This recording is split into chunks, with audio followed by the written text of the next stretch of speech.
You're traveling through the unknown, a journey beyond the corners of reality, where the shadows whisper and the chill runs deep. Welcome to the dimension where your deepest fears are given form. This is the Midnight Mystery. My first memory of sleep paralysis happened when I was 10 years old. I remember because it was the night my parents took me to see Shrek 2 for getting good marks on my report card. It was an evening show, so we got in late, and my mom tucked me straight into bed when we got home. It was around 4 a.m. when I woke up. The light from my alarm clock told me that much. I couldn't feel anything, not my pajamas against my skin, or the warmth of my head against the pillow. I could feel my arms and legs, but they felt heavy, as if a great weight was holding them down. I tried to call out, but I couldn't. My voice caught in my throat, my lips unable to move. I mustered a weak groan that sounded like a cross between a frog's croak and a zombie's moan, but that was it. I thought I was dead, that this is what death feels like, being awake but unable to move or tell anyone. My mind wrestled with the idea of being placed in a coffin, unable to tell anyone I was still alive in here, unable to move or say anything as the lid closed, and they put me in the ground, still alive. My fear subsided as I felt my heart thudding in my chest in response to my near panic attack. I also became aware of my breathing, which slowed as the fear subsided. I calmed a little, thinking it was just a dream. That was when I saw him for the first time. Mr. Brown Sticklegs. He huddled in the corner of the room by my closet. His two oversized red eyes glowed in the dark of my bedroom. His face was like a porcelain mask, white, expressionless, with no mouth or nose, only those two haunting red eyes. When he stood up, his body unfolded like origami until his head reached the ceiling. His neck bent, tilting forward as his true height was greater than the height of my room. His long black torso was covered in shimmering symbols that reflected red in the light of his glowing eyes. He stood on two spindly thin legs that disappeared into the shadows of the room. He made no noise as he moved, seeming to glide as he hovered closer to my bed. His long, thin arms reached down to me as I moaned through paralyzed lips. I could not scream, even though I very much wanted to. His fingers reaching through the darkness, down to my face. Two pointed fingers touched against my eyelids, pushing them closed. I remember his fingertips feeling cool, but not cold. Even though the ends of his fingertips looked sharp, his touch was gentle. "Do not struggle, little one. Sleep, sleep," he said. His voice was so deep I could feel it in my chest when he spoke. I did as instructed, convincing myself that it indeed was a dream. Even if it wasn't, the back of my eyelids was more reassuring than looking into those piercing red eyes and his vacant mask of a face. I closed my eyes, wanting it to be a dream, willing it to be a dream.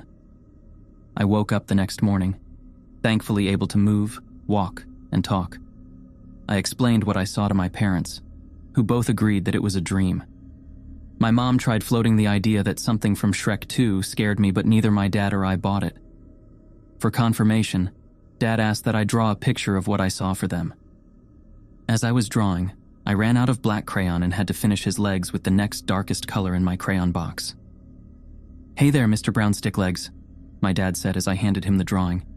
"You leave my daughter alone now, you hear?" This is how my sleep paralysis demon ended up with the name Mr. Brown Sticklegs.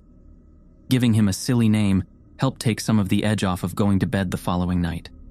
My dad even did a sweep of the room, calling out for him.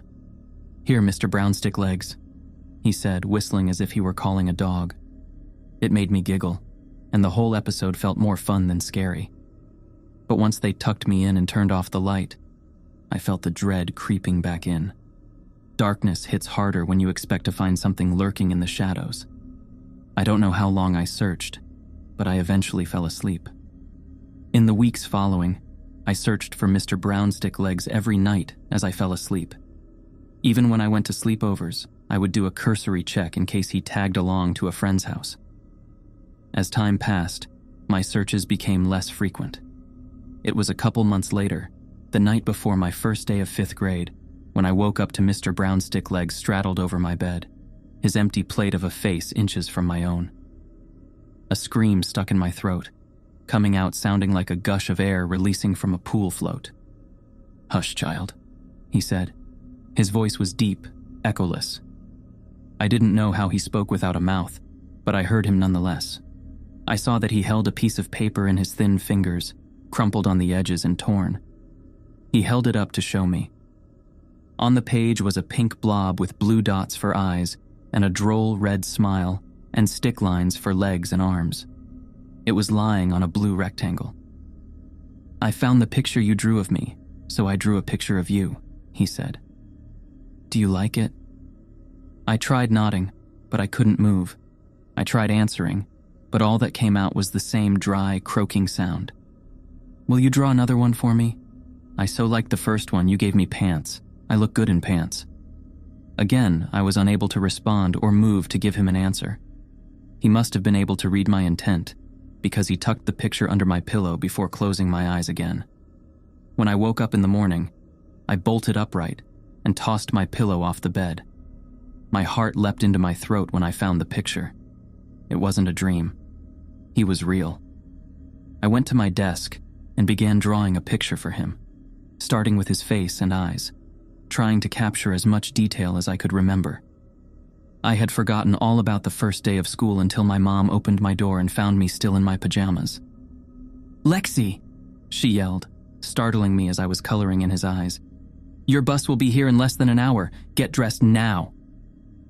I tucked my picture into my school backpack and got dressed. I finished my drawing at recess that day, using my brand new Crayola 64 pack that I got with my back-to-school supplies. I gave him blue pants this time, figuring he'd like to see himself in jeans. I wrote his name, Mr. Brownsticklegs, at the bottom of the picture and drew a smiley face next to it, hoping he'd like his nickname. I flipped the paper over to write him a message on the back. I wanted to ask him questions, but didn't want to anger him since he visited me when I was at my most vulnerable. I wrote out my letter on a separate piece of paper before copying it over to the back of my picture. "Dear Mr. Brownsticklegs, that's your name. My name is Lexi. I am in the 5th grade. What is your name? How old are you? Do you go to school? Why do you visit my bedroom? Why can't I move when you visit? You look scary, but you also seem nice. I hope we can be friends. Love, Lexi. P.S. I hope you like your blue pants." I added another smiley face at the end of the letter, my final emphasis on wanting to be friends. I considered closing with sincerely, but I figured love was a better, friendlier choice. I tucked the picture under my pillow that night, now anxious to see him, rather than filled with dread of his reappearance. But like the last time, he did not return the next day, or the day after. The days stretched into weeks, and every morning I found the picture tucked under my pillow from the night before. It wasn't until Thanksgiving break that I saw him again. My eyes opened as the morning sun poked through the blinds of my bedroom.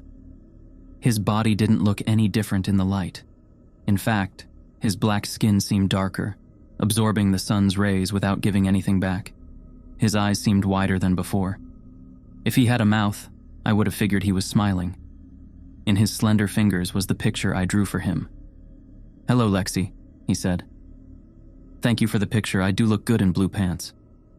I wanted to smile, but, well, sleep paralysis. He flipped the picture over to the side with my letter. "I will answer your questions the best I can.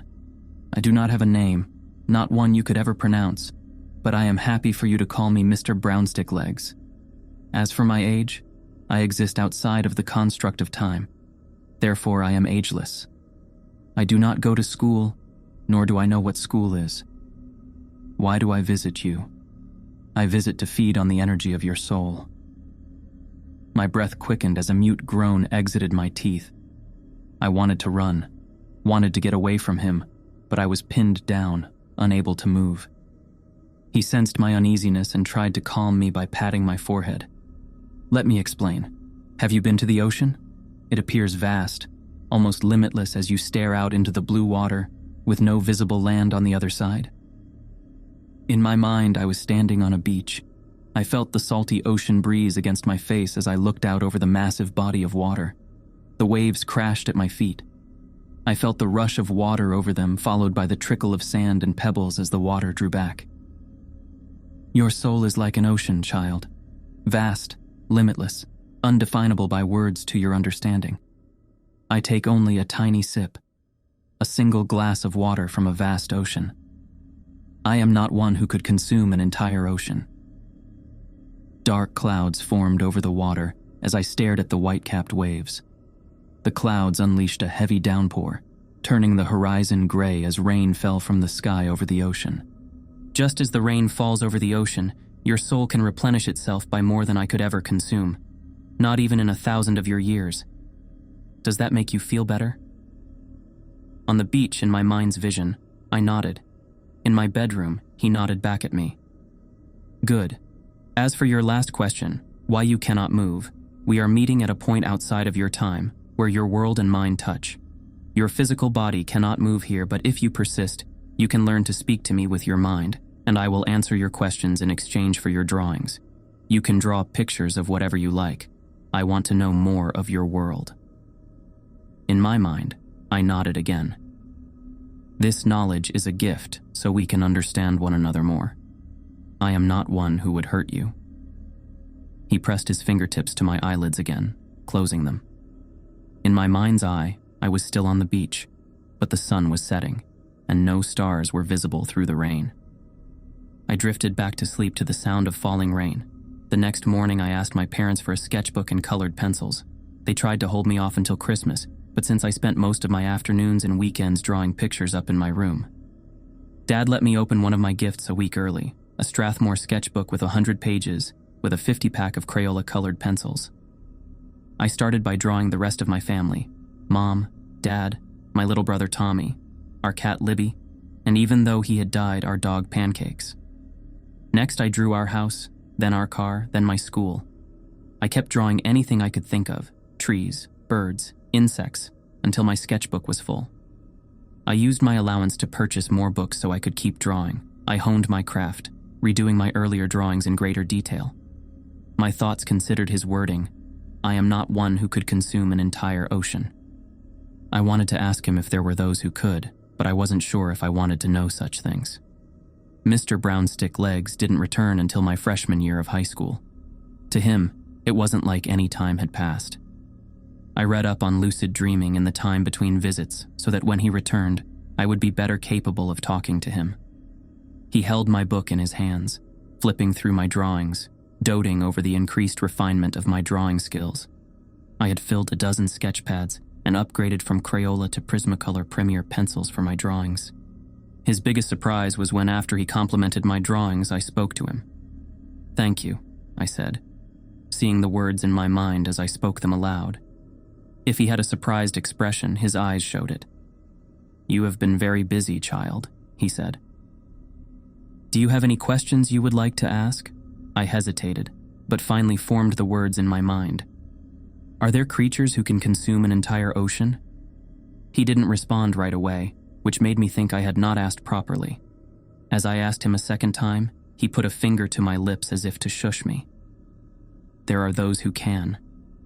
They are known as the Dark Ones. They are capable of consuming entire souls, emptying them out, leaving them dry and barren. You should not fear them, but you should also not provoke them." His eyes curved downward, as if concerned or afraid. "What do they look like?" I asked. In my mind, my visions were filled with images of great, terrible creatures. Spiders taller than the Empire State Building, on thin, spindly legs of shadow and smoke. Tentacled monsters in the seas, lofting blue whales like they were toys, ripping them to shreds with their curved, kittenous beaks.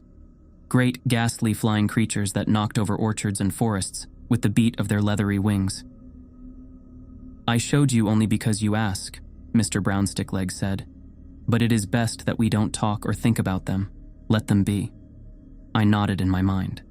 He leaned forward and pressed his plate-like face to my head as if to kiss me on the forehead, which was odd since he didn't have a mouth. Then, as usual, he closed my eyes and I drifted back to sleep. My life took a downturn during the latter years of high school. My dad lost his job, and when the search for a new one dragged on, he turned to drinking to cope with his failure. He wasn't abusive, but he wasn't fun to be around either. In the months following, my parents would hush their arguing when I entered the room, greeting me with smiles as if nothing were wrong. That lasted until the day I came home from school to them, fighting over a foreclosure notice from the bank. We moved out over a weekend from our home in the suburbs to an apartment on the other side of town. I internalized my feelings during that time. I withdrew from my friends and school activities besides the art club, the only one we could still afford. I saw my friends driving to school and hanging out while I rode the bus, too poor and too far out of the way to join in. My tastes began to change as well. Out was the bubblegum pop of Katy Perry, K. Ha, and Taylor Swift. Instead, I listened to Pierce the Veil, Sleeping with Sirens, and Bring Me the Horizon.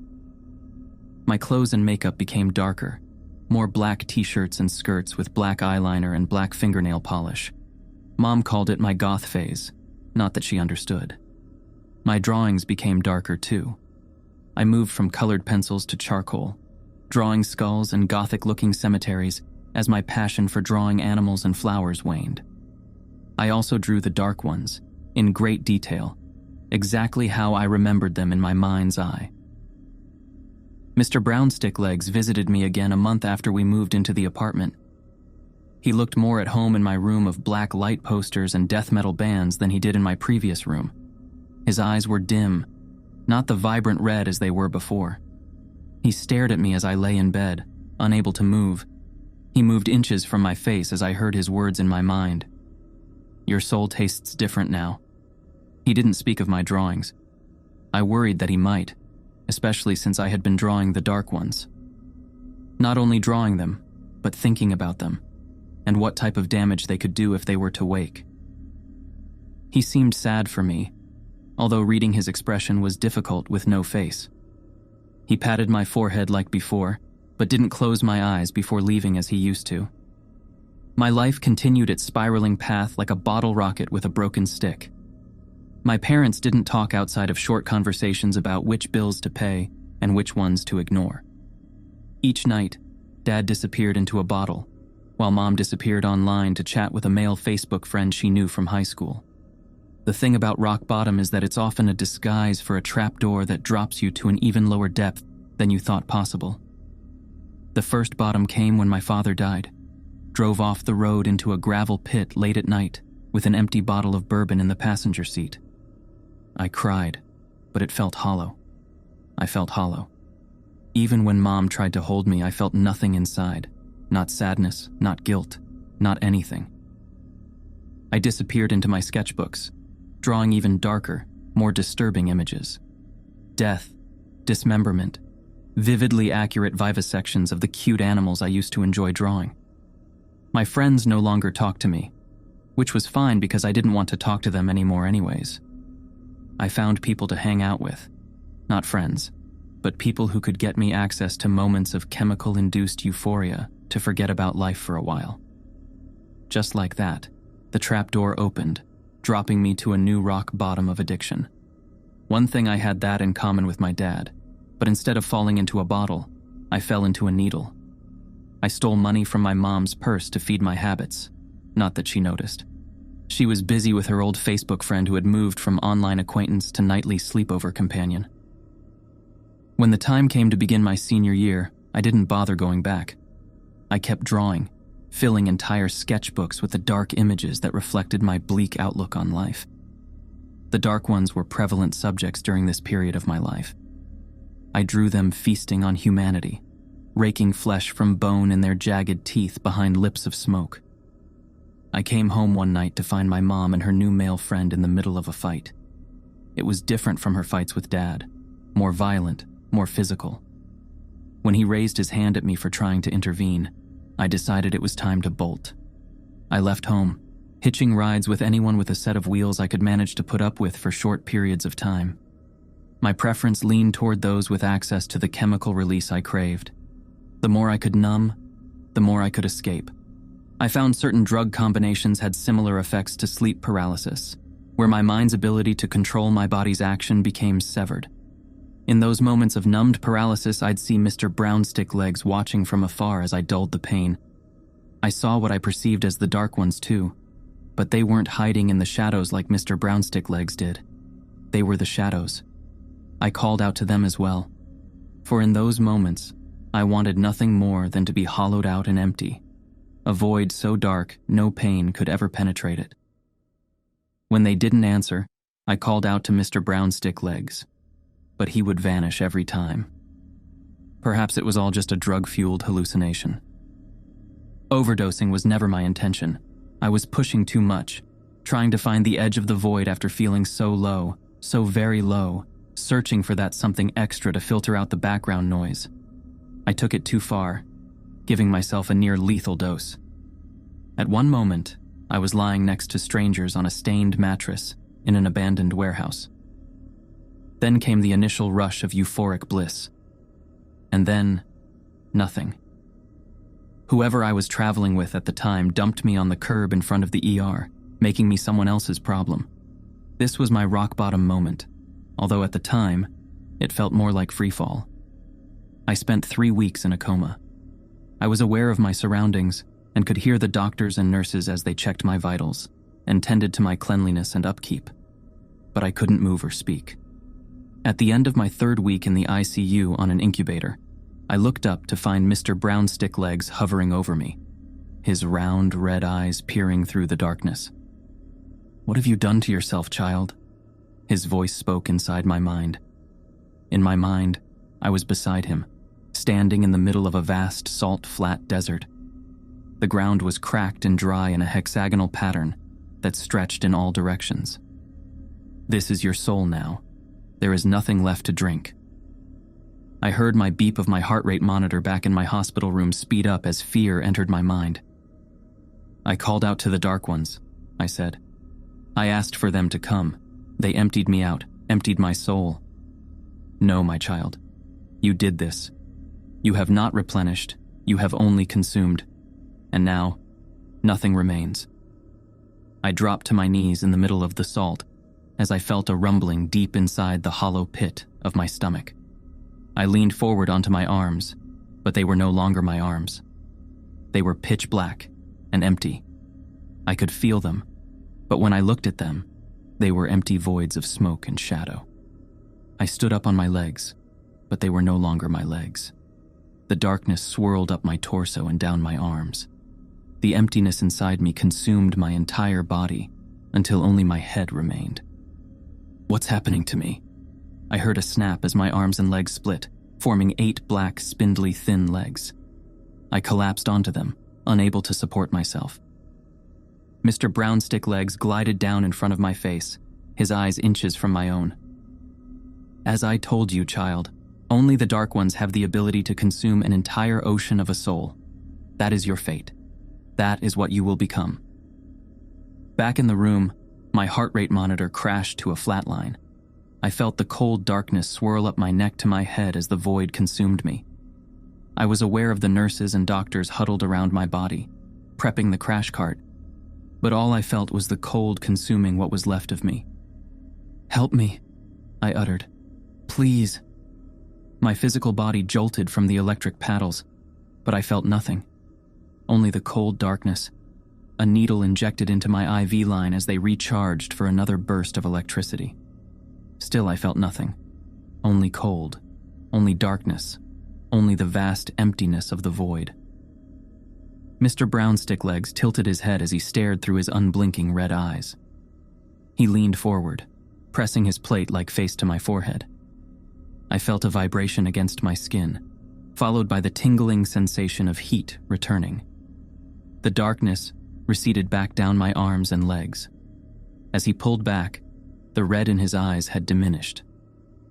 A gift for the girl who gave me pants.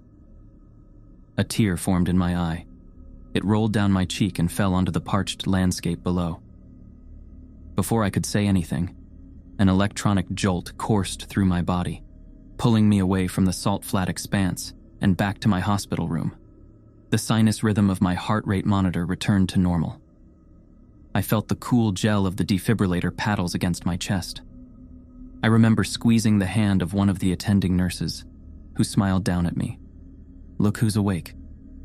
I cried, but it was different than before. I felt the pain I had long been avoiding, but I felt something else as well. I felt grateful, and I felt a sense of hope I hadn't known in a long time. It was a long road back from the darkness, but the thing about the road to recovery is that, like a road, it leads to a destination. After years of listless drifting towards the void, having a destination was an important first step in finding self-love. I reconnected with my mother, who was struggling with her own form of the darkness.